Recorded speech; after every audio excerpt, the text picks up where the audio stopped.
This is the party. Come on.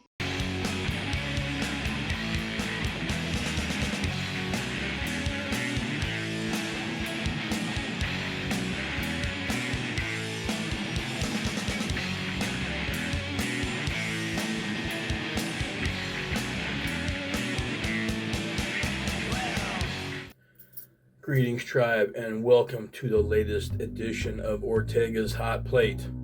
I am your host of Extraordinary Magnitude, Ortega Latrobe. Been away for a while, and I apologize for that. There have been the holidays going on, stuff was crazy at work, and I've also been kind of really down and depressed and just really haven't had it in me to do this. So I apologize for that. I have been still doing the cooking show. Everything's good on the food side of things. Just haven't really been feeling talky, I guess, and part of the talking show is to be talky. But I'm feeling a little talky now. It is January 5th, 2022. New Year's Eve, we lost Betty White at 99 years of age. This sucks. She was wonderful, and I just have to think that she was sitting there and I saw it was 2022's like, no, fuck it, I'm out, I'm done. It's just, and rest in peace, Betty White. Thank you for everything. Last night, it appears that Ben Roethlisberger has played his last home game, his last game at Heinz Field. I'm of the firm believer that he hasn't announced his retirement yet, and so therefore he has not yet retired. I'm going to hang on hope until the football season starts next year and they show him on the sidelines not in gear. But that's just me. I fully expect him to Favre, be like, yeah, I'm done. And then it gets close to football season, he's like, now fuck it, let's go one more time. But that's me. That's also a little bit how Ben's mentality seems to have run. So if this is the end of this era, thank you, Ben Roethlisberger. Steelers Nation wouldn't be the same without you for the last 18 years. So, like I said, it's 2022. Last year was all right, man, for me. I know the pandemic fucked a lot of shit up for a lot of people, obviously. I am fortunate enough that that situation kind of benefited me, my mental health, my creativity. So I took some positives out of that, and I think when you have a situation that fucked up, you got to try and find positives in it. And I did, and I'm keeping applying them now. Again, 2021 was one of the big overall, as far as getting to go do stuff and new experiences and stuff. 2021 was great for me. I love my pro wrestling. I went to 21 pro wrestling shows, 21 different shows, and that's just from June. I didn't go to anything until the first one was June 11th. It was my first AAW show in Chicago. It was a fucking wonderful, wonderful fucking time. But yeah, I got 21 shows in. I met Tony Rican, who, is a wonderful person. He used to be a wrestler, met him at the AAW shows. He runs door there. And he also has a YouTube show. He's got a cookbook and stuff, and he's just super pro about everything. I've learned a lot from watching him and talking to him, and I just really appreciate having him, make his way into my world and being able to share a little bit with me. And hopefully I've given some stuff back to him as well, Got introduced to Snack Season Sauces from, with Steve Coleman, a.k.a. Rich Steve, a wonderful hot sauce company. I have never met the dude in real life. We've talked on Twitter and online a whole bunch. He seems like a great dude. I think we're probably going to meet out at Hammerstein for the GCW show there. But again, just my interaction with him has been super positive. Ended up making a good rapport. I'm becoming friends with Manders. Damian Saint, spent some time with him, getting to know that dude as well. I've had a really good experience this year of meeting new people and taking on new experiences, new things. It's just been really good. I can sit here and go into these fucking individual little minute things and drive y'all nuts with it. And if I was actually having a conversation with somebody with some questions to prompt some responses, it might be a little easier because I'm still in my learning phases of this thing. I would like to go through the shows I went to this year and just give you basically my favorite match of the night from each show I was at. We're going to start out first show I went to, Aaw Crush and Destroy. Now, AEW's been around for a good long time, runs in the Chicago area, and we've always talked about going, me and some of the dudes, and it's just never fucking happened. And, I had a little extra money, some free time. I'm like, fuck this, man. I'm going to take a bus. I'm going to go to the show in Chicago. So I go up. The place the show's at is just fucking stupid. It's 6 giant bars, and I'm sure I've talked about it before, the Bourbon Street Club, but there's like a dining area, and there's a giant stage fucking room that holds a fuck ton of people, and there's an outdoor patio fucking area that, as I was there a couple months ago in the winter, it's actually sealed off so you can still be inside while you're in the outdoor area. On the other side, that's just a big bar fucking area, and then in the back, there's another stage, and in another back room, there's like a ballroom with a fucking stage, and that's where the wrestling's at. The place probably holds 5,000 people. It's fucking ridiculous. 115 Bourbon Street, Marionette Park, Illinois. They do great shows there. They've got a great history. Just everything was really, really awesome about it. Like, where I'm just like, you all gotta fucking go. We gotta go to these AAW shows. Because it really reminded me a lot of the Revolver shows, and we hadn't had any yet. But we did get one, and I'll get to that later. Match of the night for this first show. And one thing you're gonna see here's a common theme is Josh Alexander. That man is a bad motherfucker, and one of the top fucking dudes doing this fucking game today, man. The guy is just amazing. He had an amazing year as well. But Josh Alexander, Matt Fitchett, 20-minute time limit draw, incredible match. I'm going to speak a little bit more on Josh Alexander because he pops up in a couple more of these match of the nights for me. He had a 60-minute plus Iron Man match with TJP on Impact. Later on in this, he had a 60-minute Iron Man match, or not an Iron match, but a 60-minute time limit draw with Fred Yehi. I saw him wrestle Jake Something twice this year, and both were just amazing, incredible matches. It just, the guy is a fucking machine. Cage can call himself the Machine all he wants, and that's fine for a tagline. Josh Alexander is the real fucking deal, man. That guy can go and go and go, and he's fucking good, man. He's so fucking good. Show 2. Back to AAW for United We Stand. This time, my buddies Ross, Johndope, and Aaron rode along, and they too discovered what I did back in June, was that fucking AAW throws fucking down. We had a great fucking time. Fred Yehi, Mance Warner in a cage. But for me, match of the night, I just talked about it, Josh Alexander, Jake Something. Technical, yes. Brutal, beating the shit out of the other big Haas motherfucking slap fucking meat motherfucker. Yeah. Incredible match. And it was shortly after that they had a match on Impact. And the thing is, there's some, there are going to be some spots that are kind of the same, but overall there's like 2 just completely beautifully well, differently done matches, but both that same feel to them. And I'm not really quite sure which one I like better out of the 2. I do know that for that show, Josh and Jake take the cake. After that, me and my buddy Ross made our way up to the George Tragos Luthez Hall of Fame Classic, sponsored by Impact Pro Wrestling.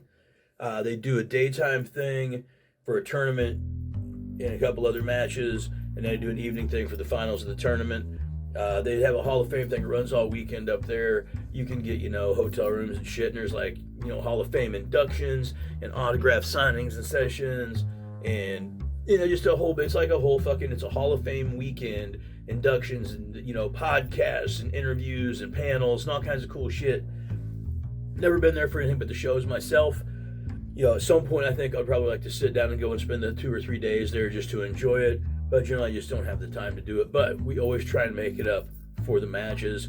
And the cool thing is you got to kill about 3-4 hours between sessions. But kick-ass Mexican joint just down the fucking road. Plus they got a grocery. Sit there, go, get some fucking good foods.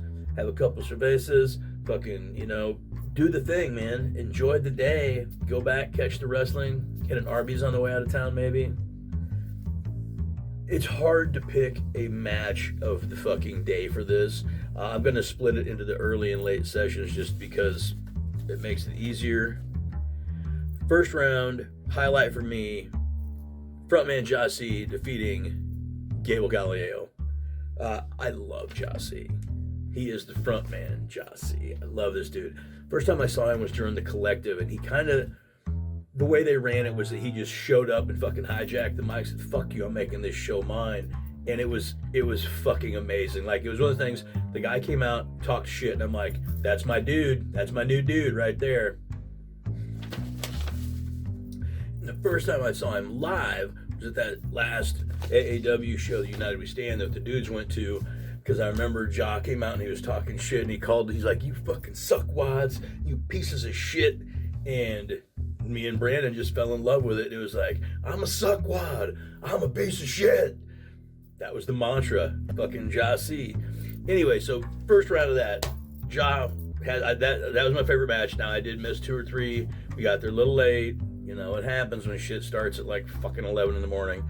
But I did catch Ja, and so he gets first round. Second round, this is hard for me.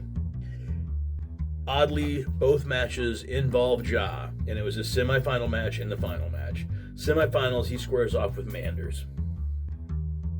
I love Manders, and yeah, he's a local dude and everything, but like, fucking, I love his fucking thing in the ring. But I was a huge fan of the Funker. I was a huge fan of Dr. Death.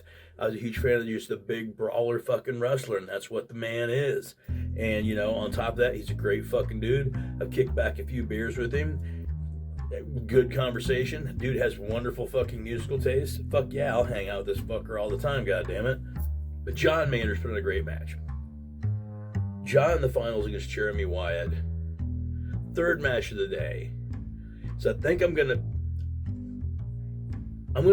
match with Manders was a better match, but the fact that Ja was on his third match and made this fucking, like, I didn't like this guy, didn't give 2 fucks about him his first couple matches. I was just like, who the fuck is this guy, man? Get this fucking Mike Kanellis looking motherfucker out of here. Ja made him look so good in the final match. It was like, man, this guy's fucking good. Maybe he does deserve to win this. And I don't know that he's that good, but I know Ja is that good. That guy can make anybody. He's one of those guys. He's great no matter what you need him to do. Want him on the mic? Great. You want him to whoop some ass? Great. You want him to sell like a motherfucker and make a guy look like a beast? That guy can do that shit too. All with a fucking smile and fucking looking good doing it, man. Love me some front man. So the following day, there's an SCW show just down the road in Muscatine, about 45 minutes. Me and Ross are on the way back from the thing in Waterloo, and I'm just like, want to go to that show in Muscatine? And he's like, well, I get out of work. Hey man, I'm out of work. You want to go to that show? So, yeah, so we drove down. I still haven't been to a whole lot of SCW shows. I really wish I would go to more. A lot of times they fall on football game Fridays here, so I don't get to go. Or they're just out of town and I don't have a vehicle, and, you know, without someone else who has a desire to go see wrestling and drive, I just can't make it there. But I'm glad I got to go to a couple out of town. It's good to see them in a different environment and get to see the different crowds and the different reactions for the different bits of the fan base that make up the SCW fam. This was an outdoor show, like in the parking lot of a bar that was fenced in. Cool little room, you know, it was nice and small. They had to run it down a little early because apparently the light rig wasn't working, so they had to run the show a little fast to beat the fucking sun down. Match of the night for me on that one, Manders versus Johnny Wisdom for the title. Manders trying to get the lady in red back. Really, really, really well done match. Manders does not get the win. Gives a great, you know, thankful, heartfelt speech at the end. And it was a really good way to end the night. Great show. Match of the night, Manders Wisdom. Back to AEW Savages and Kings. First thing, Eddie fucking Kingston. I got to see the Mad King live. He tagged with Kurt Stallion Rogers. We don't say his name anymore, pardon me. He fucked up. Regardless of that, Kingston shot fire on the fucking crowd at the end of the night for talking smack, and it was fucking amazing. But beyond that, got to see Larry D. Larry D, I've seen him live since the February of 2020, right before the pandemic, when I was in Dayton for the Valentine's Day Massacre. Was the last time I saw him live. He's lost a ton of weight, looks really good, took on Colt Cabana. You know he's not going over Colt in the hometown. And I'm like the only motherfucker in the crowd giving the Larry fucking D. But, you know, he's my dude from Revolver. I got to go with Revolver Team. Match of the night for that. I got to give Fitchett and Kingston. Wait a minute, what? I completely fucked up. I fucked up, yo. Kingston didn't team with Rogers. Yehai and Rogers teamed. Fitchett and Kingston teamed. I made the mistake because there was so much buddy-buddy bonding because Rogers had just come back onto the indie scene, and then Kingston standing up for him at the end of the night, and then fucking, man, it's fucked up. I'm sorry. That was a great match. That was before Knowledge was out, so, Chris Benoit. Another SCW show back out at the Wildwood Smokehouse and Saloon. It's not their jingle, but it fucking should be. Got the lyrics already written. By the way, Wildwood is a sponsor of Ortega's Hotplate. Please go enjoy some barbecue and wonderful live entertainment, plus our wonderful, fantastic staff. Hawkamania 17, SCW 18th anniversary. Me and the Revolver crew were out there, and we got a little fucking out of hand. We had the hot corner of the room, that's for sure. And I gotta tell you,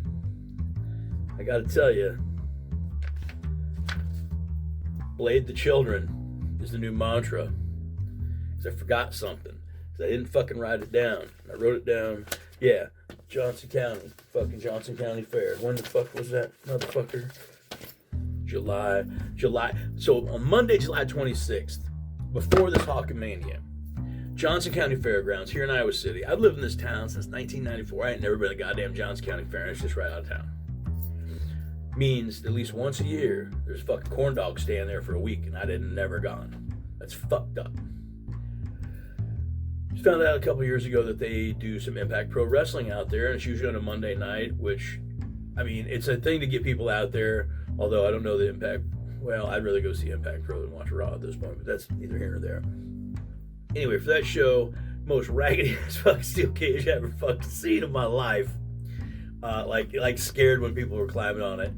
The show was a lot of fun. We had a good, I'd say 7, 8, 9 of us in the fucking bleachers, and we were just obnoxious. There's a lot of people there who were just like, well, there's fucking wrestling going on at the fair. Let's go sit down and watch some wrestling. There's about half that and about half wrestling fans. The ring was in the middle of the arena, so it's literally dirt.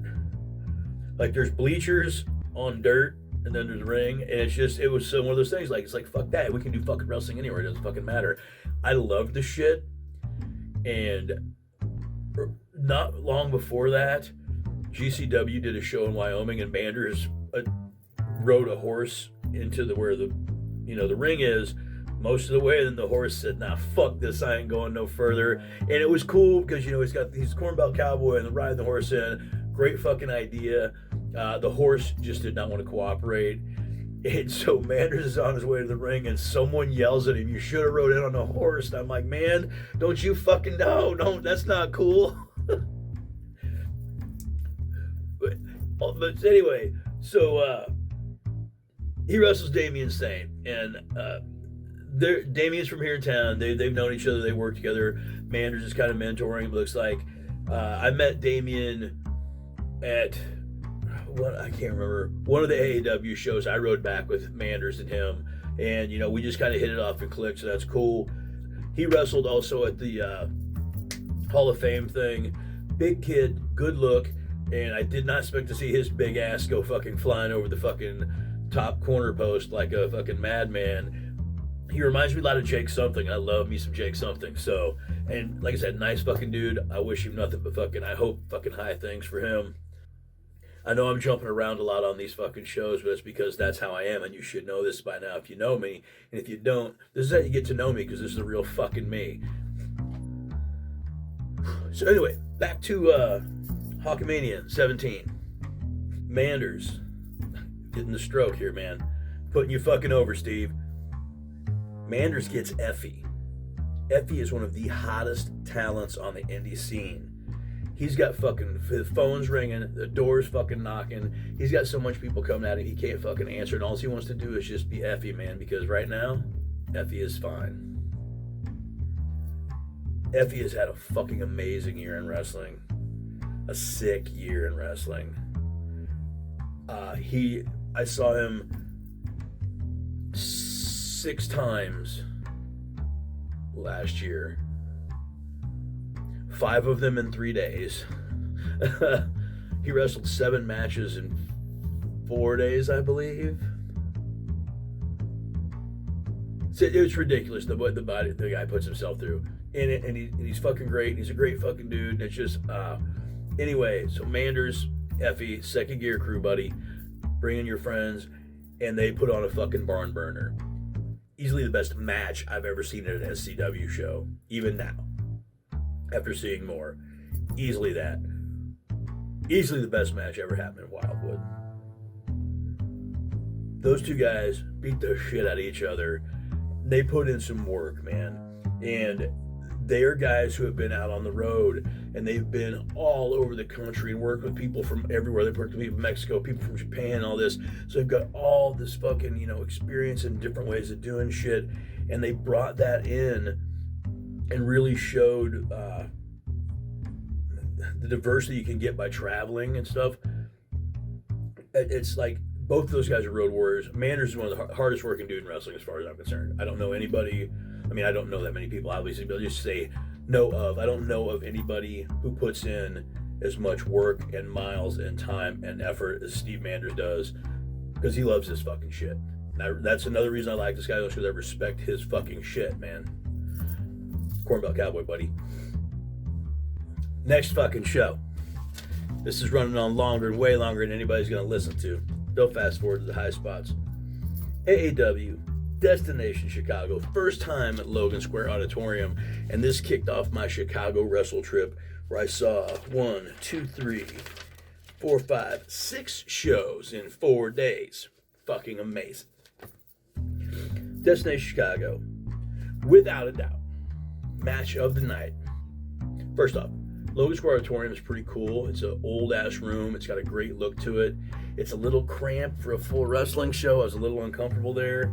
But it's way more fucking accessible than Bourbon Street, which is like, I take the bus into town, I get on the blue line. I take the blue line, and I get on the orange line. I gotta take the orange line out to fucking 55th Street. And 55th Street, I gotta get on a city bus and take 55th Street down to 115th Street. That's a long fucking ride. That's a lot of stops on a fucking city bus.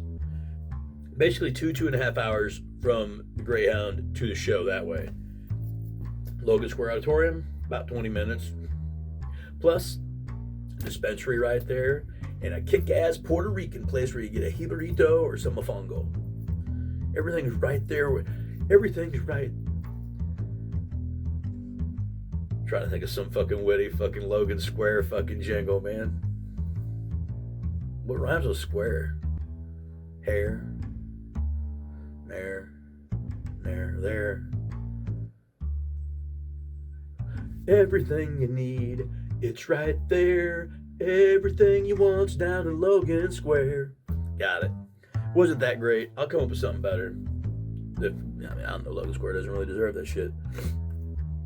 Ha! Anyway, back. Another fantastic. AEW runs a solid show front to back every fucking time. That's what good wrestling companies do. They run great shows front to back. And I don't expect every match to be fucking mind fucking blowing, but I have never seen even a drag match at an AEW show. I've never seen anything like where I'm just like, come on, at a fucking Revolver show. I fucking have never seen any show like that at fucking GCW.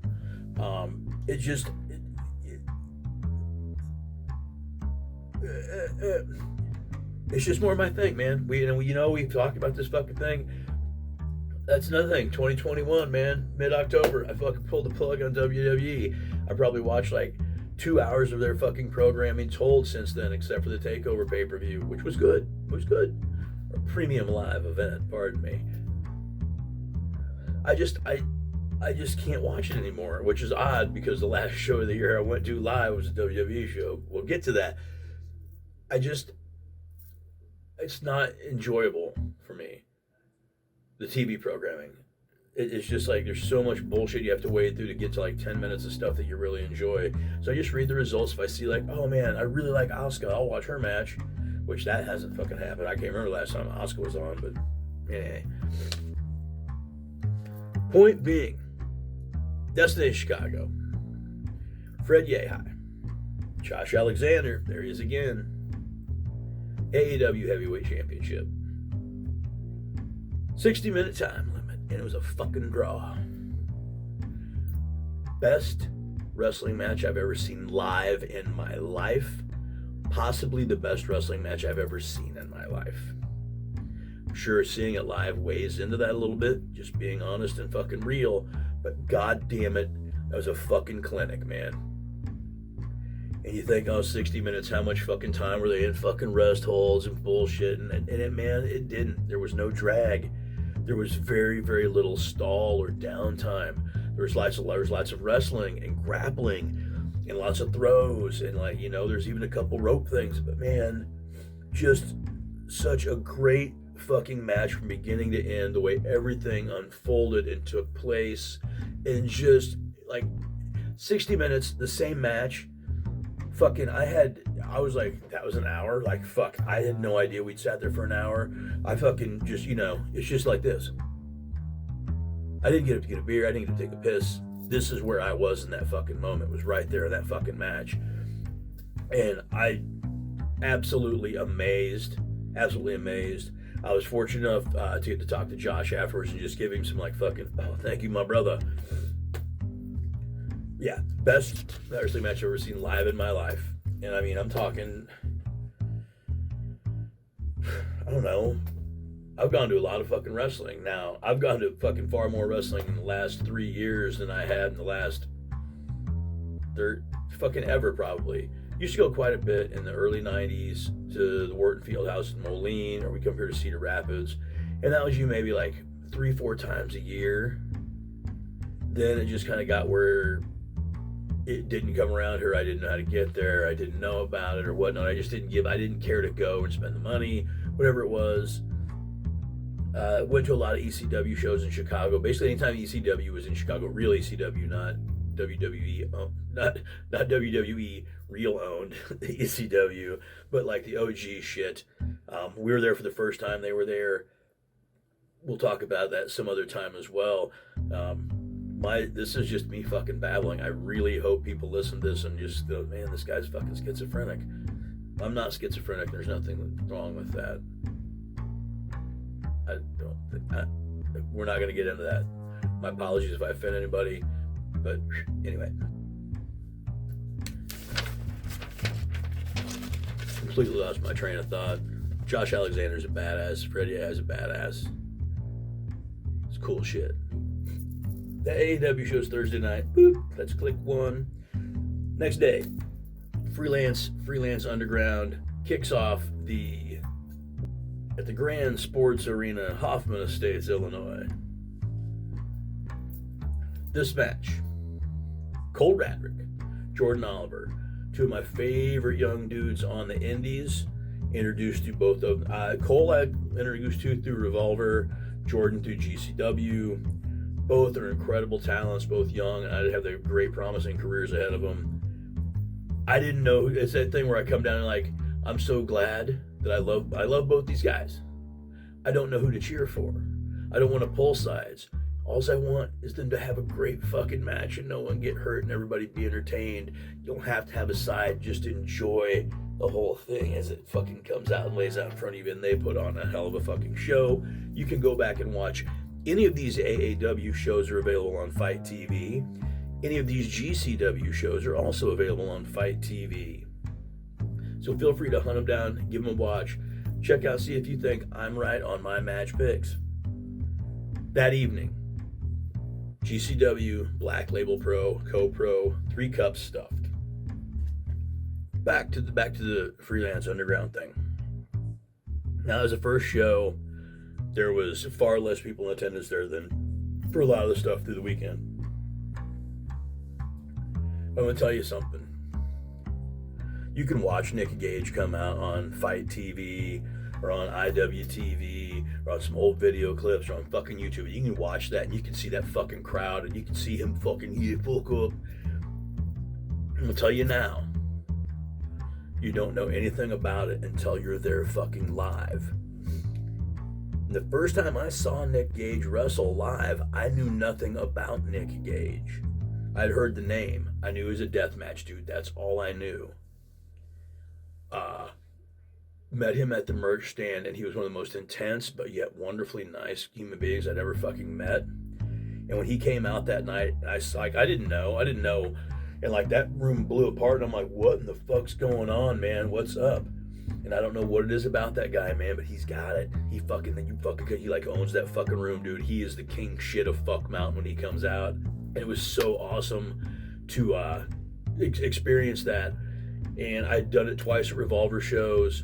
You've got the fucking full bro hug from him at the one, which kind of almost scared me because I thought he might fucking stab me while I was standing on the stage. But just every time he came out over that weekend, it's like fucking the room energy changes. There's an electricity that comes because everybody loves the fucking king, man. And everybody's like, fuck yeah, he's here. And like the amount of energy fucking being expended by humans into this fucking small space and it's clanging around with each other. It's just really fucking amazing and cool to be part of. Like, I mean, I got fucking tears in my eyes because it was so intense. And that's not a bad fucking thing. That's a good thing, man. That's why I fucking love this shit. Have fucking a guy come out and this fucking music hit and just him being in the room fills you with such a fucking wonderful fucking feeling that you fucking well up in tears of joy. That's amazing. That's why I love this shit. Moments, man. Moments. And I got to share it with fucking hundreds of fucking people. I don't know them, but at that moment, we're all there for the same thing. It was so fucking good. So, 3 cups stuffed. Match of the fucking night. Easily, G-Raver over Jimmy Lloyd. Last time. After the glass ceiling match. After the flames. After fucking nearly dying. After losing fucking use of a limb. After everything these two have put each other through, this was the fucking last one. I've never been hit by broken glass at a fucking wrestling show before. On top of that, I didn't know how much I'd like getting hit by broken glass at a wrestling show. That was an incredible, incredible death match. And I've said this before, and I'll say it again fucking before I'm out of here tonight. Don't give a fuck what you think about it. If you fucking just shit on it, you don't pay attention, because it's an art form. There's a skill there. There's a skill to go in there and fucking each other up without fucking each other up. G-Raver, Jimmy Lloyd, top of the fucking mountain for that motherfucker. This is getting way too long. I'm going to burn through these and try not babble so much. We'll get back to telling stories at a later date. Got some other shit to talk about. I just wanted to make sure to get a podcast in, or one of these fucking talking shows in, because I hadn't done it for so long, and I didn't want you to think I was gone. Not that anybody's paying attention anyway, but I wanted to make sure to myself that I'm not gone. You know what I'm saying? Best match, Black Label Pro, Ground Control to Filthy Tom. Billy Starks, Jody Threat. Now, this little group of shows is the first time I got to see Billy Starks live. I've been watching her for a little over a year or so. She just turned 17 at the end of the year. When she turns 18, she's going to take the wrestling world by storm. She is driven. She still goes to school. She still carries like a 4.0. She sells her own merch. She does her fucking online thing. She fucking goes to school. She's smart. She's got a fucking boyfriend. She wrestles. She takes ass kickings and she kicks ass. Respect. Her and Jody Threat was an incredible, incredible match. Jody's a great worker. I really didn't expect Billy to get the win in that, just from a booking standpoint, but glad she did. And great match. Loved watching it. You can go back and watch that on Fight TV as well. Art of War Games. 2 rings. 2 cages. Regular matches. And I'm just going to say,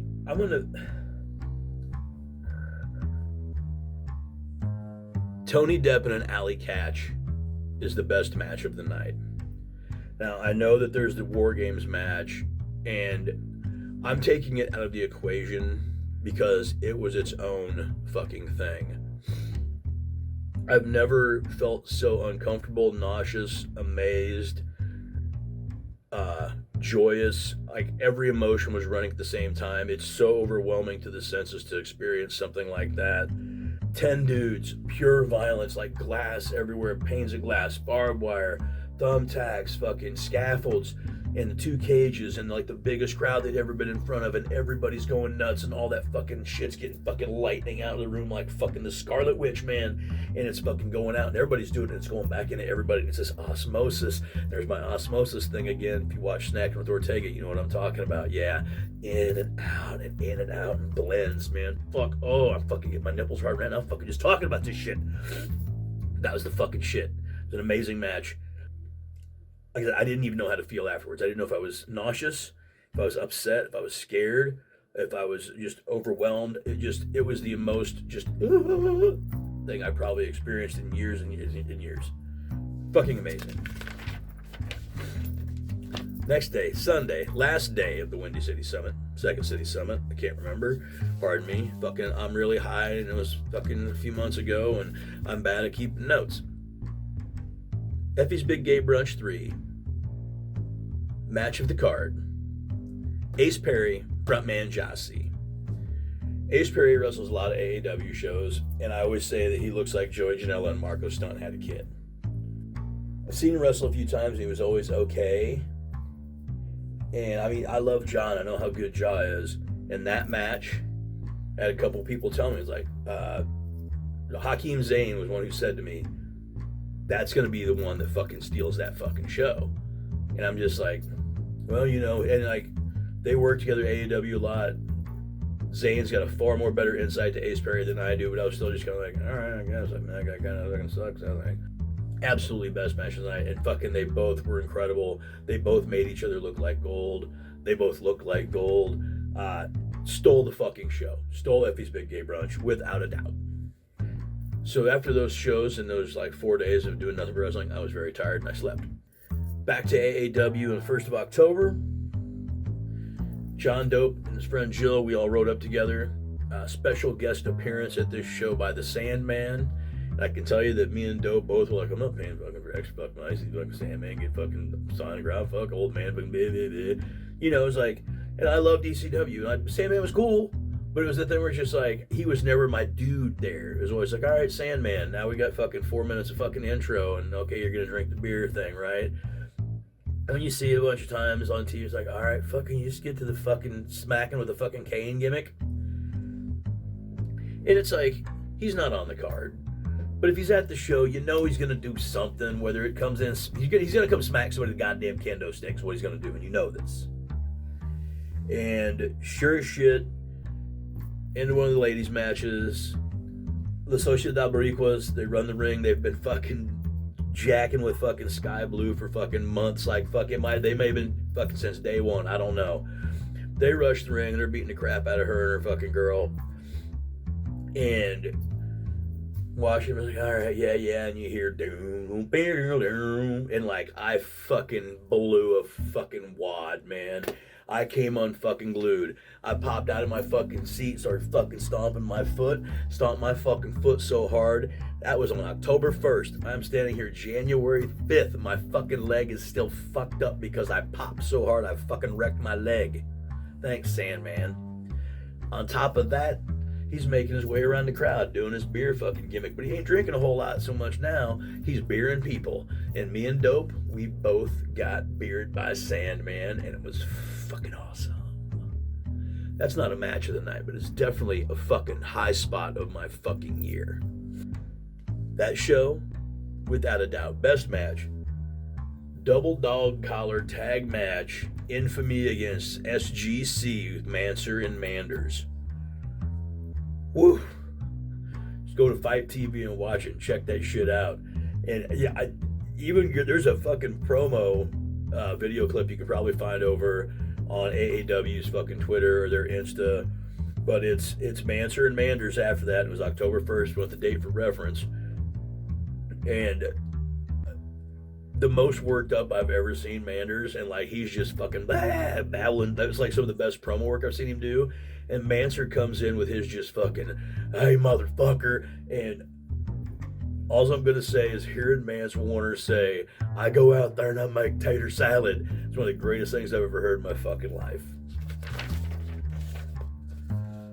Back out to Wildwood for some more SCW action. Without a doubt, Jossie, JT Energy ladder match for the Iowa title. Incredible. Didn't know Ja was on the card, and there was actually Manders wasn't on this card, so there wasn't a lot of people listed that I knew. And I'm like, well, you know, fuck, I'm gonna go. It's fucking wrestling, and SCW always puts on a good show. So when a Ja popped out, I'm like, fuck yeah, one of my fucking dudes is here. Yeah, Jossie, woo. And I'm like, oh, he's fucking fighting JT Energy, because like JT Energy is that heel that you love, that you hate him because he's so good at it, and he loves that you hate him too. And seeing these two, it was just wonderful. It was really, really fucking good. It was right before Halloween. JT's got, you know, he's very thin and like lean and bald, and he came out dressed up kind of like Jack Skellington from Nightmare After Christmas. They had the face paint on. Just a damn fine match. And then my favorite wrestling show of the entire year. For the first time in 20 months, Revolver returned to live action. For the first time in 22 months, they returned to live action in Des Moines, Iowa. Their new house, the Horizon Events Center. Miss Valair, but it's neither here nor there, man. I was just so glad they were back. I love the Wrestling Revolver. I've just gone to so many, and the crew has gone to so many. We just have this wonderful rapport with, you know, it's a fucking love affair, man, and everybody digs it, and it's always fun. It's just like it's like a family fucking reunion at that point, man. It was good. Match of the night. The rematch. Alex Colon, Jake Christ from Valentine's Day Massacre, February 14, 2020 in Dayton, Ohio. I was there. At the end, they said they had to do it again. And so this was them doing it again. 4 Corners of Pain match, death match. Jake Christ is... The thing is, like, these guys are both great deathmatch wrestlers. Jake Christ is a great deathmatch wrestler. Colon is the greatest deathmatch wrestler, period. He's a fucking artist. He's better than anybody at it that I've seen. That's what I've seen. But I'm just saying, for me, for my money, Colon. On top of that, they're both just sick wrestlers. So to be able to take those two worlds and bring them together, amazing. Colon gets the win. They get the match of the night. The tiebreaker, the rubber match, is coming up just in a couple weeks at Revolver Once Upon a Time in Iowa. Again at the Horizon Event Center in Des Moines. Live on Fight TV. It's the 16th. It's a Sunday. It's better than football. Back to Chicago for some GCW, the Nick Gage Invitational number 6, a complete deathmatch tournament. I had never been to an entire day of deathmatch, and that's a lot to take in. Schlack got hurt really bad. Colon got hurt pretty fucking wacky-dacky. Seeing Rina Yamashita and Masashi Takeda was amazing. Get to see that talent over here doing this kind of thing. Both were fucking incredible. Charlie Evans, who I first saw at the Revolver show with Jessica Havoc and Billy Starks. First time I'd seen her, she came over from the UK. Incredible talent, really, really fun to watch. But then seeing her enter this deathmatch tournament and get down and vicious and advance, fuck yeah. That's the kind of girl I like. Her match with Colon in the second round, I think, was the best match out of all of them. For me, like as far as me being invested in having a personal thing, Takeda is just sick and amazing, and I want to see him and Colon again and again. and again. It was just so good. So glad to be at some of these shows like where it's just like, man, I'm a part of something amazing right here. Day after Thanksgiving, Windy City Classic in Chicago, back to the 115 Bourbon Street. I fucked up on my Uber and spent like $60 instead of $18, but you know, that shit happens, and I can't get mad at anybody but me for fucking up, and I fucked up. Match of the night for me was the ladder match. Ladder match had Shaft, Ren Jones, Storm Grayson, Gringo Loco, Jossie, Jake Lander. I fucking hate that dude. He keeps popping up at fucking shows. I'm like, why is this fucking guy here? I hate him. He reminds me of the Seinfeld band, guy from fucking Seinfeld. Braden Lee and Hart Bauer. These motherfuckers were selling all over the place. I love watching Gringo Loco, man. That dude's so fucking good. But the ladders did not want to cooperate. I literally, a ladder fucking buckles and they fall. It seems to snap itself back into place if it was made out of fucking kind of, rebound rubber or something. I'm surprised no one got really, really hurt, because these ladders, like, not just the one, but like all of them seemed a little like, we're not really gonna do a job. Oh, but yeah, so that ladder match was a highlight of that motherfucker for me. Back out to SCW at Wildwood. Manders and Damian Saint get at it again. I thought it was a great match. I really, really enjoyed it. Damian came out to a bit of heat, and he seemed to really kind of win the crowd over, mostly by taking the heat and trying to get it worse. So I like that. I knew him going in there. He was going to be the underdog, because that's Steve's house, man. That's Wildwood is the wrestling house that Manders built. And I figured that, people would be against Damian, and they were at first, but I think he kind of won them over. I'm not going to give it match of the night, because then I'd just be pandering to my fucking friends. The TLC match, JT Energy and Ja again for the title. JT gets it back. Again, those two guys are just fucking great, and they get 2 matches of the nights for me this year. Last show I went to in 2021, December 19th, WWE house show in Des Moines, Iowa. Joined by Jill, Johndope, and Kyle Dre. Like I said, I hadn't been watching.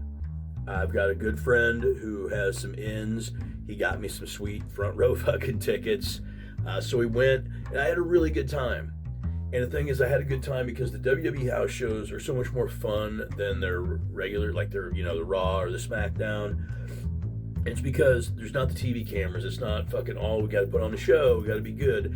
So here, the wrestlers will actually interact with the crowd a little bit, talk some shit. Like Lashley threw some shit at us. Roman even threw some shit at us. I don't know how me and Dope didn't rag on his goddamn veneers being fucking 5 feet from the son of a bitch and not fucking lay into him for his fucking teeth. Who knows? One of the coolest things, there's a lady next to me and they're like 3 kids or whatever, and they're front row, and I have to feel they were a guest of some sort, because they got a lot of attention from the wrestlers. So I don't know, I don't want to say like Make-A-Wish or anything, but for some reason they were getting a little more attention, and it was nice because it was cool seeing that. But like, Sasha Banks comes out, she's doing her thing, and she comes over and gives that little girl her fucking rings. And like, watching that happen was just like, oh, see, this is fucking great.